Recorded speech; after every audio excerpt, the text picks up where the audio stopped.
Assalamualaikum warahmatullahi wabarakatuh. Perkenalkan, nama saya Muhammad Zulfursan dengan NIM 1104170083 dari Telkom University. Pada kesempatan kali ini, saya akan mempresentasikan hasil studi literatur yang telah saya lakukan mengenai peranan ilmu biokimia. Ini merupakan outline dari presentasi yang akan saya lakukan. Yang pertama yaitu pengertian biokimia, yang kedua ada pengertian metabolisme, yang ketiga pembahasan mengenai asam nukleat, yang keempat hubungan antara asam nukleat dengan DNA dan RNA, dan yang terakhir yaitu ada pembahasan mengenai DNA Zyme. Nah, langsung masuk saja ke pokok pembahasan yang pertama, yaitu mengenai pengertian dari biokimia. Nah, apa itu biokimia? Biokimia adalah ilmu yang mempelajari reaksi kimia dengan mediasi enzim. Biokimia juga mempelajari struktur molekul penyusun makhluk hidup seperti protein, asam nukleat, karbohidrat, lipid, dan sebagainya. Biokimia juga dapat digunakan untuk mengetahui peranan biomolekul yang sebelumnya saya sebutkan dalam reaksi dan proses kimia dalam tubuh makhluk hidup, atau yang sering disebut juga dengan proses metabolisme. Nah, pada slide ini akan dijelaskan mengenai metabolisme. Metabolisme merupakan keseluruhan reaksi kimia dalam sel yang pada prosesnya melibatkan penggunaan enzim di dalam tubuh makhluk hidup dengan tujuan untuk menghasilkan energi. Selain enzim, metabolisme juga membutuhkan peran biomolekul pada prosesnya.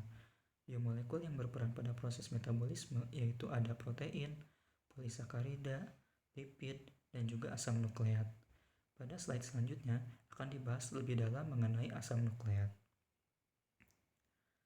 Asam nukleat merupakan senyawa biopolimer yang tersusun dari nukleotida yang terdapat pada jaringan tubuh sebagai nukleoprotein. Untuk nukleotida sendiri tersusun dari basa nitrogen, fosfat, dan juga pentosa. Untuk fungsi dari asam nukleat yaitu ada untuk sebagai penyimpanan, transfer genetik, replikasi, transkripsi, dan juga sintesis protein. Nah, setelah mengetahui pengertian dari asam nukleat, sekarang akan dibahas juga mengenai jenis asam nukleat. Terdapat dua jenis asam nukleat yang dimiliki manusia. Yang pertama yaitu ada DNA atau deoksiribonukleik acid dan RNA atau ribonukleik acid. Kedua jenis asam nukleat tersebut dibedakan berdasarkan apa yang terkandung dalam nukleotida sebagai penyusun dari asam nukleat tersebut. Untuk DNA merupakan jenis asam nukleat yang terbentuk dari nukleotida yang mengandung deoksiribosa dan berguna untuk pembentukan sel inti. Sedangkan RNA merupakan jenis asam nukleat yang terbentuk dari nukleotida yang mengandung ribose dan terdiri dari beberapa jenis, yaitu ada tRNA atau transfer RNA, mRNA atau messenger RNA, serta rRNA atau ribosom RNA. Nah, pembahasan yang terakhir yaitu mengenai DNA Zyme. DNA Zyme merupakan molekul DNA yang aktif secara katalik dan diperoleh dari kumpulan DNA dengan urutan acak yang diisolasi dengan seleksi in vitro. Untuk fungsionalitas dari DNA Zyme itu sendiri dipengaruhi oleh asam amino dan ion logam.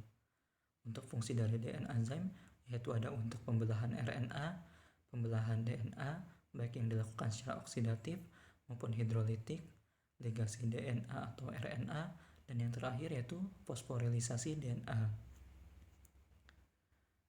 Sekian presentasi yang dapat saya sampaikan. Terima kasih untuk perhatiannya. Wassalamualaikum warahmatullahi wabarakatuh.